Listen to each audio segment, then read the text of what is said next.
इस वीडियो में हम सीखेंगे ग्लाइकोलाइसिस प्रोसेस के बारे में। आखिर ये है क्या? देखो, ग्लाइकोलाइसिस एक प्रोसेस होता है जिसमें ग्लूकोज जो कि 6 कार्बन शुगर होता है वो टूट के बनता है पायरुवेट जो कि 3 कार्बन कंपाउंड होता है। उसके साथ एनर्जी रिलीज होता है एटीपी के फॉर्म में। तो ये आपका डेफिनेशन है। तो glycolysis is a process of breaking down glucose into pyruvate, ठीक है, to release energy in the form of ATP. अब ये होता कहाँ है? साइटोप्लाज्म, सेल के साइटोप्लाज्म में होता है। ये इसमें क्या ऑक्सीजन की ज़रूरत होती है? तो नहीं, ये एनारोबिक होता है। देखो, लास्ट हमारा क्या बनता है? एटीपी एंड एनएडीएच, उसके साथ पायरुवेट बनता है हमारा एनर्जी। और ये 2 फेज में होता है, phase 1 phase 2। Phase 1 energy investment phase, इसमें 1 से लेकर 5 स्टेप्स होते हैं। सेकंड फेज है एनर्जी पे ऑफ फेज, इसमें 6 से लेकर 10, मतलब टोटल ग्लाइकोलाइसिस में 10 स्टेप्स होते हैं। देखो, एटीपी एनएडीएच एनएडी प्लस है, ये याद कर लो क्योंकि ये वर्ड बार बार आएगा तो आपको पता होना चाहिए एक्चुअल में ये है क्या। एडिनोसाइन ट्राइफॉस्फेट जो कि मेन एनर्जी मॉलिक्यूल्स होते हैं, ठीक। NADH nicotine amide adenine dinucleotide. देखो, इसमें एच है तो ये हाइड्रोजन कैरी करता है, तो ये इलेक्ट्रॉन हाइड्रोजन कैरियर होता है जो कि रिड्यूस फॉर्म होता है। अगर एच नहीं रहेगा प्लस रहेगा तो ये ऑक्सीडाइज फॉर्म रहता है। नाम दोनों का सेम है, बस इतना याद रखना, ये रिड्यूस फॉर्म होता है, ऑक्सीडाइज फॉर्म होता है। अब बात करते हैं फेज 1 जो कि है एनर्जी इन्वेस्टमेंट फेज, ठीक है। तो यहाँ पर देखो, सबसे पहले आपके पास ग्लूकोज होगा। फर्स्ट स्टेप ग्लूकोज बनेगा, ग्लूकोज 6 फॉस्फेट। तो उसके लिए कौन सा एंजाइम हेल्प करेगा? हेक्सोकाइनेस। इसमें देखो एटीपी यूज होता है। अब सेकेंड देखो, जो ग्लूकोज 6 फॉस्फेट है वो कन्वर्ट होगा फ्रुक्टोज 6 फॉस्फेट में। इसके लिए कौन सा एंजाइम लगेगा? फॉस्फोग्लूकोज आइसोमेरेज।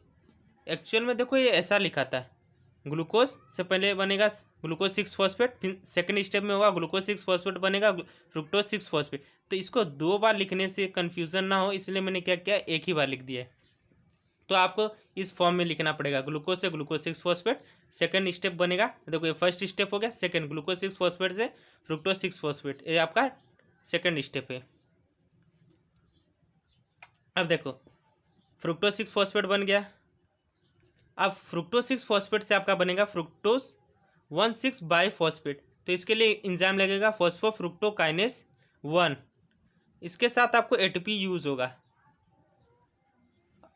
अब देखो, फ्रुक्टोज 1,6 बाईफॉस्फेट से क्या बनेगा? ग्लिसरल एल्डिहाइड 3 फॉस्फेट, उसके साथ बनेगा डाईहाइड्रोक्सिक एसीटोन फॉस्फेट जो कि है DHAP, शॉर्ट फॉर्म है तो मैं शॉर्ट फॉर्म ही बोलता हूँ, ठीक है। अब जो इसमें DHAP है, G3P को छोड़ के जो DHAP है ये कन्वर्ट होगा आपका G3P जो कि आपका ग्लिसरल एल्डिहाइड 3 फॉस्फेट, इसमें कन्वर्ट होगा। ये तो आपके पास पहले से ही, ये नहीं कन्वर्ट होगा, सिर्फ ये कन्वर्ट होगा। इसको कन्वर्ट करने के लिए कौन सा एंजाइम चाहिए? ट्राइओस फॉस्फेट आइसोमेरेज। एक आपके पास G3P ऊपर है, एक G3P नीचे है, मतलब टोटल आपके पास G3 2 हो गए। अब ये जो G3P 2 मॉलिक्यूल से अब वो नेक्स्ट फेज में जाएंगे।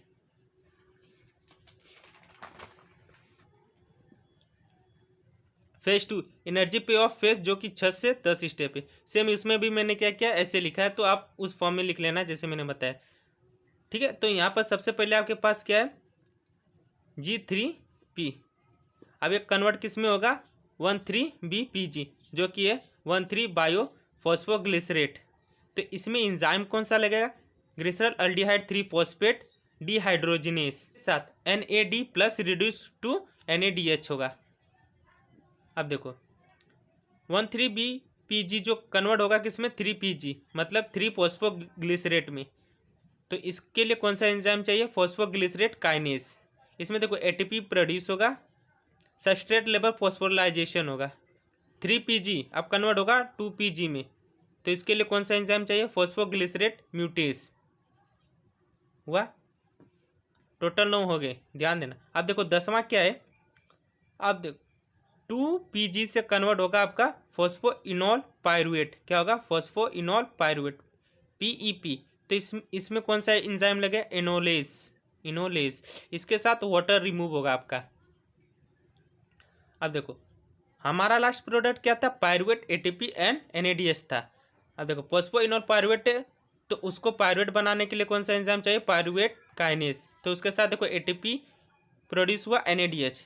अब ये जो पायरुवेट है, यहाँ पर आपका ग्लाइकोलाइसिस प्रोसेस कंप्लीट हो गया, लेकिन अब ये जो पायरुवेट बना, अभी तो हमको और ATP चाहिए। यहाँ पर 2 ही मॉलिक्यूल्स ऑफ ATP प्रोड्यूस होता है, तो हमारा 2 से तो हमारी बॉडी नहीं चलने वाली, तो और चाहिए एटीपी। तो अब ये जो पायरूवेट है वो जाता है क्रेब्स साइकिल में। तो क्रेब्स साइकिल में पायरूवेट नहीं जाता है, तो पायरूवेट का ऑक्सीडेशन हो जाता है, तो क्या बनता है एसिटाइल को ए, जो कि 2 कार्बन होता है। पायरूवेट 3 कार्बन है, मैंने स्टार्टिंग में बताया था। उसके साथ CO2 NADH, ठीक है। तो यहाँ पर पायरूवेट ऑक्सीडेशन होता है तो एसिटाइल को ए बनता है, और ये जो एसिटाइल को ए माइटोकॉन्ड्रिया में जाता है और ये एंटर करता है क्रेब्स साइकिल में। तो क्रेब्स साइकिल में क्या एंटर करता है एसिटाइल को ए, और इस प्रोसेस को बोलते हैं ऑक्सीडेटिव डीकार्बोक्सिलेशन।